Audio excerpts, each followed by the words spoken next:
नमस्कार दोस्तों, स्वागत है आपका आपके अपने YouTube channel RBSC online classes में। जैसा कि आपके पेपर के अंदर बहुत कम समय रह गया है, इस कम समय को बहुत ही अच्छी तरीके से यूज करके अपन इस कम समय में बहुत ज्यादा से ज्यादा परफॉर्मेंस अच्छी कैसे कर सकते हैं, आज अपन जानेंगे इस वीडियो में। अगर आपको जानना है, अब बचे हुए 28 दिन हैं जो आपके लगभग 1 महीना माने या 4 वीक मानते हैं, तो इसके अंदर आपको कैसे अच्छे से अच्छे कम समय में बहुत अच्छी तैयारी करके अभी भी आप बहुत अच्छे नंबर ला सकते हो। आपको मैं एक ऐसा टाइम टेबल बताने वाला हूं जिसको आप फॉलो करते हैं तो निश्चित तौर पे अभी भी आप 20 से 22 दिन में अपना पूरा सिलेबस कंप्लीट कर सकते हो सभी सब्जेक्ट का, और साथ में उसका रिवीजन भी कर सकते हो। और सबसे बड़ा फायदा है कि आपके पेपर में जो गैप मिला है उसमें भी आपको एक बार और रिवाइज करने का टाइम मिल जाएगा। तो हम देखते हैं वो महत्वपूर्ण सिलेबस, एक बहुत ही महत्वपूर्ण सिलेबस जो आपके नंबर को इंक्रीज कर सकता है, गारंटी से इंक्रीज कर सकता है। अगर आप इसको इस तरह से फॉलो करते हैं तो कोई बहुत बड़ा नहीं है, ऐसा नहीं बताया कि जो आपसे हो नहीं सकता। सिर्फ वही बात कही रही है हमने जिसमें हम ये जान लेंगे कि हमें एक दिन में सिर्फ इतना सा टारगेट कंप्लीट करना है। आप उस टारगेट को कंप्लीट करके गारंटी से सिलेबस आराम से कंप्लीट कर पाओगे। तो चलिए हम देखते हैं यहाँ पे जो टाइम टेबल है हमारा वो क्या करना है, किस तरह से सारे सब्जेक्ट हम इसके अंदर कवर करने वाले हैं, किस तरह से कवर करना है वो हमें ध्यान में रखना है। तो चलिए देखते हैं हमारा जो टाइम टेबल है वो देखते हैं। तो सबसे पहले हम बात करते हैं हमारे जो अंतिम 28 दिन बचे हैं बोर्ड एग्जाम में, उसकी तैयारी कैसे करनी है, क्या हमें स्ट्रेटजी अपनानी है, क्या हमें प्लानिंग लगानी है जिससे हम इस कम समय में बहुत अच्छे नंबर ला सकें। तो आपको कुछ नहीं करना, मैं आपको एक छोटा सा टारगेट बता रहा हूं, इस टारगेट को आपको फॉलो करना है। और बहुत बड़ा टारगेट नहीं है, बहुत छोटा टारगेट है, ठीक है। इतना सा ही आप करके बहुत अच्छे नंबर ला सकते हो। आप अभी दिन में आप कहोगे हमारा इतना सिलेबस पड़ा है, 3-3 महीने में सिलेबस कंप्लीट नहीं होता। लेकिन आज अपन बात करेंगे जो आपको 20 से 22 दिन में सिलेबस कंप्लीट होने के बाद में भी आपके पास टाइम बचेगा, जो आप अच्छे से कोई टॉपिक आपका रह गया है या कोई चैप्टर आपको समझ में नहीं है तो आपको वापस रिवाइज भी किया जा सकता है। तो चलिए देखते हैं कौन सा है। सबसे पहले हम बात करते हैं साइंस की। देखिएगा हमारी प्लानिंग है वो 2 तरह से चलने वाली है यहां से। एक तो हमारा टारगेट और वो कितने दिन में हमें कंप्लीट करना है वो टारगेट। तो बहुत ध्यान से सुनिएगा। देखिएगा हम बात करते हैं यहां साइंस के अंदर। तो साइंस के अंदर आपको क्या करना है, साइंस के अंदर आपको 2 दिन के अंदर 2 डेज के अंदर क्या करना है, एक चैप्टर आपको कंप्लीट करना है। क्या बहुत ज्यादा मुश्किल है? 2 दिन में एक साइंस का चैप्टर, 2 दिन में। अभी भी हमारे पास साइंस के 16 चैप्टर हैं। आप कहेंगे सर ऐसे तो 32 दिन लग जाएंगे। अरे नहीं भैया, 32 दिन नहीं लगेंगे। हम इस तरह से करने वाले हैं, आपका ये जो टारगेट है वो लगभग 20 से 22 दिन में कंप्लीट हो जाएगा। हम यहाँ पे मान लेते हैं लगभग एवरेज 20 दिन में। कैसे हो जाएगा 20 दिन में? सर आपने तो बताया 2 दिन में एक चैप्टर, 32 दिन। अरे हमें बहुत सारे चैप्टर हैं जो हमारे लिए बहुत इजी हैं। जैसे 16वां चैप्टर की बात करें, 15वां चैप्टर की बात करें, इतने छोटे छोटे आप एक दिन में आराम से कर सकते हो। और एक आधा चैप्टर आपको करने में मुश्किल से आपको 35 से 40 मिनट, या आपको पढ़ रखा है पहले, आपके नोट्स अच्छे से तैयार हैं, अगर आपको करना है तो मैं मुश्किल से ज्यादा आपको समय लगेगा तो 1 घंटा है। 1 घंटे में आप चैप्टर आराम से तैयार कर सकते हो, ठीक है। तो 2 दिन में हमारा एक चैप्टर तैयार करना है। अभी पहले वो चैप्टर करने हैं जो हमें मुश्किल रहेंगे 2 दिन में, और फिर हमारे इजी चैप्टर रहेंगे वो कुछ एक दिन में हो जाएंगे। तो लगभग हमारे चैप्टर हैं वो 20 दिन में साइंस कंप्लीट हो जाएगी। तो इस तरह से हमें अपनाना है। 20 से 22 दिन आप मान लो, यहां से हमें साइंस कंप्लीट करनी है। 2 दिन में हमें एक चैप्टर करना है, ये टारगेट सेट कर लिया तो करना ही है किसी भी हालत में, ठीक है। हो सकता है किसी को 1 घंटे से 15 मिनट एक्स्ट्रा लग जाएंगे, तो किसी को 1 घंटे से 15 मिनट कम लगेंगे, लेकिन हम एवरेज 1 घंटा मान के चल रहे हैं। हाँ, हो सकता है आपको 10-15 मिनट ज्यादा भी लग सकते हैं, थोड़ा और समय ज्यादा, लेकिन हमें 2 दिन में एक चैप्टर कंप्लीट करना है। यही स्ट्रेटेजी हमें मैथ में भी अपनानी है। मैथ में हमें क्या करना है, 2 डेज के अंदर हमें एक चैप्टर कंप्लीट करना है। इसमें भी हमें क्या करना है, एक चैप्टर पूरा रिवाइज करना है,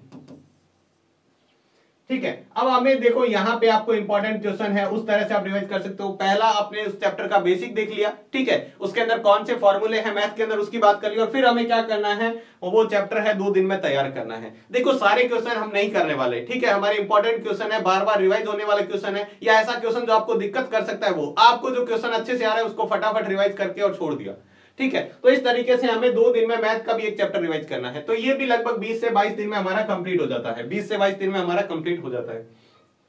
बात करते हैं एसएसटी की। एसएसटी हमारे 4 वीक बचे हैं, ठीक है।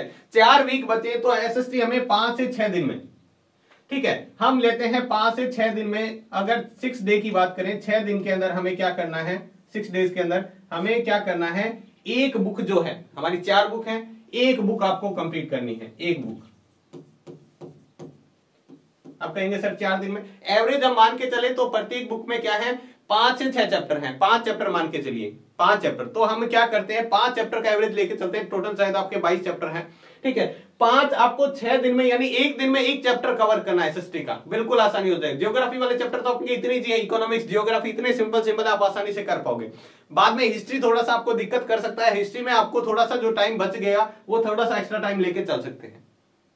तो ये 20 से 22 से दिन में आपका ये भी कंप्लीट हो जाता है। आप इसको करते हो, एसएसटी की एक बुक आराम से 6 दिन में हो जाती है, एक वीक में आराम से हो जाती है एसएसटी, ठीक है। अगर आप अभी भी पहले से आपने पढ़ रखा है, अच्छे से आपके नोट्स तैयार हैं, नहीं तो आप अच्छे से अभी भी आप कोई भी गाइड ले सकते हो, जो भी आपके पास सोर्स हैं आप नोट्स ले सकते हो। आपने नोट्स बनाए हैं अगर यहाँ चैनल से पढ़कर नोट्स जो आपने बना रखे हैं, या आपने कहीं से भी आपको जो सोर्स मिल रहा है उसको आप यूज करके और इसको हल करिएगा, मतलब अच्छे से तैयार कीजिए। उसके बाद करते हैं इंग्लिश। इंग्लिश में आपको क्या करना है, बहुत ही अच्छी तरह से स्ट्रेटेजी अपनानी है। इंग्लिश में बहुत सारे बच्चों को दिक्कत कर सकता है, इंग्लिश में हमें क्या तरीका अपनाना है। तो देखिएगा इंग्लिश में अगर आप बाकी नहीं कर सकते, देखो हम उस स्टूडेंट की बात करके चल रहे हैं जो एवरेज है, ठीक है। जो 100 आउट ऑफ 100 लाने के हैं तो आपकी अलग प्लानिंग है, उसको भी हम डिस्कस करेंगे किस तरह से लेके आना है, किसी तरह से लेके आना है। लेकिन हम यहाँ पे एवरेज, तो आपको क्या करना है, आपको डेली का एक टारगेट सेट करना है कि मुझे डेली क्या करना है इंग्लिश के अंदर, डेली मुझे क्या करने हैं 5 तो क्वेश्चन आंसर याद करने हैं, ठीक है। इंग्लिश के अंदर हमें आपको इंपॉर्टेंट क्वेश्चन इंग्लिश के जल्दी आने वाली है वो भी सीरीज, जिसमें इंपॉर्टेंट क्वेश्चन हम बात करेंगे, पूरी बुक के क्वेश्चन है इंपॉर्टेंट विद आंसर बात करेंगे। तो उसके अंदर से आपको 5 क्वेश्चन है, उसके आंसर आपको याद करने हैं, ठीक है। और एक हमें ग्रामर का टॉपिक लेना है, या राइटिंग वाला पार्ट ले लो, ग्रामर, ठीक है, राइटिंग वाला पार्ट ले लो, ग्रामर वाला पार्ट ले लो, कोई सा भी हो सकता है, ग्रामर हो सकता है, ठीक है। इसमें से आपको क्या करना है, एक पार्ट सिलेक्ट करना है, ठीक है। ये हमें एक तरह से अपनाना है, ठीक है, ये ध्यान रखना है हमें, ठीक है। हमने देख लिया ग्रामर, इंग्लिश के अंदर हमें 5 क्वेश्चन याद करने हैं। अब ये जरूरी नहीं है एक चैप्टर के हो, दूसरे चैप्टर, आपको 5 क्वेश्चन लेने हैं। अब 2 चैप्टरों के मिला के आपको जो इंपॉर्टेंट लग रहे हैं वो हमने ले लिए, ठीक है। 5 हमने वो क्वेश्चन ले लिए, ठीक है। और एक ग्रामर का राइटिंग वाला पार्ट ले लो, जैसे ग्रामर का correct form of the verb है, रूल है हमारे पास, ट्रिक है, उससे हमने टॉपिक क्लियर कर लिया, एक्टिव वॉइस पैसिव वॉइस कर लिया, डायरेक्ट इनडायरेक्ट कर दिया, जो भी आपके कंजक्शन है वो कर लिया। तो इस तरह से एक एक दिन में वो रिवाइज करते रहो, और जितने एग्जाम्पल है वो ज्यादा सॉल्व करो, इसमें आपको ज्यादा टाइम नहीं।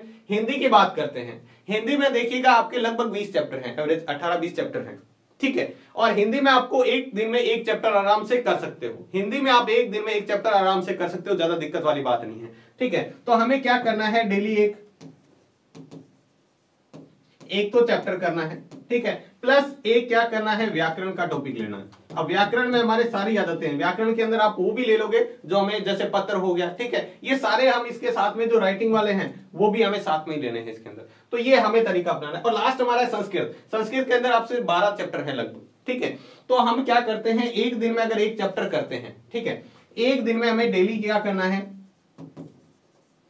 डेली एक चैप्टर करना है, ठीक है। उसके बाद में अगर आपके रह जाता है संस्कृत, आपको ज्यादा दिक्कत करिए, तो एक चैप्टर हमने कवर किया, उसके अंदर हमें क्या करना है, उसका हिंदी अनुवाद देख लिया, जो जिसके हिंदी अनुवाद आने वाले हैं, ठीक है, कोई श्लोक है उसका 100% व्याख्या देख ली, तो ये सारे हमें हिंदी में लिखना होता है, वो तैयार करना है, पूरा मतलब चैप्टर तैयार करना है आपको। उसके बाद में जो हमारा इसके साथ भी रह जाता है व्याकरण वाला। अब व्याकरण के अंदर जो भी आपके मंजूषा वगैरह, संधि वगैरह आती है, वो सारी आपको कवर करनी है। अगर आप इस तरीके से अपनाते हो तो ये मुश्किल से आपसे 20 से 22 दिन में पूरा पोर्शन है वो क्लियर हो जाता है। फिर आपके पास जो बचता है 5 से 7 दिन, और उनमें आप इसको रिवाइज कर सकते हो। नहीं तो आप रिवाइज, आपका टाइम फिर से आपको मिलेगा पेपर के अंदर। इंग्लिश को आपको अच्छे से तैयार करना है, ठीक है। आपको पेपर के अंदर 3-4 सब में गैप मिला है, तो उसमें आप अच्छे से रिवाइज कर सकते हो। बचा हुआ टाइम अगर आपको इसमें कोई सिलेबस आपको दिक्कत कर रहा है, कंप्लीट नहीं हो रहा, तो उसको आप अच्छे से रिवाइज कर सकते हो। इस टाइम टेबल को आप फॉलो करके मैं गारंटी से कह सकता हूं, आप 25 दिन में, मैक्सिमम से मैक्सिमम 25 दिन में आप सारा सिलेबस वापस से रिवाइज कर दोगे। और जितना अच्छे से आप रिवाइज करोगे उतने ही अच्छे आपके नंबर आएंगे। अब आपको सिर्फ मेहनत के साथ साथ आपको स्मार्ट स्टडी भी करनी है, ठीक है। एक तो हम स्टडी करते हैं हार्ड वर्क, एक करते हैं स्मार्ट वर्क, तो अब हमें स्मार्ट वर्क ज्यादा करना है, हार्ड वर्क के साथ साथ हमें स्मार्ट वर्क करना है। इस तरीके से आप वर्क करोगे तो आप आसानी से जो आपने टारगेट सेट किया वो अचीव कर पाओगे। गारंटी से मैं कह रहा हूं, इस टाइम टेबल को आप फॉलो करके ये जो आपका टारगेट, आपने अचीवमेंट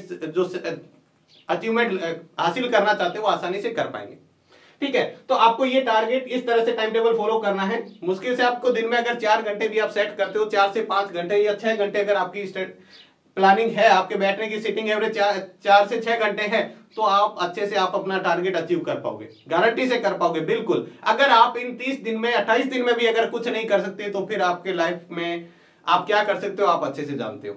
अगर अभी भी आपने इसके बारे में नहीं सोचा है कि मात्र 28 दिन रहे, ये जो आपका आखिरी जो समय रहा है इसका आपने अच्छे से यूज नहीं किया, तो फिर आपने जो साल भर की पढ़ाई है वो आपने खराब कर दी। क्योंकि अभी का जो टाइम है ये बिल्कुल पीक टाइम है आपके एग्जाम का, बिल्कुल ऐसा टाइम मोस्ट इंपॉर्टेंट जिसको कह सकते हैं वो टाइम है। इसका आप अच्छे से यूज कर सकते हो या अपना टाइम वेस्ट कर सकते हो, वो आपके हाथ में है। ठीक है, तो ये चीजें हमें ध्यान में रख के इस तरह की प्लानिंग करके हम बहुत अच्छे नंबर ला सकते हैं। तो आज की वीडियो में बस इतना ही, मिलते हैं नेक्स्ट वीडियो में इसी तरह के और इंपॉर्टेंट टॉपिक के साथ। तब तक के लिए धन्यवाद।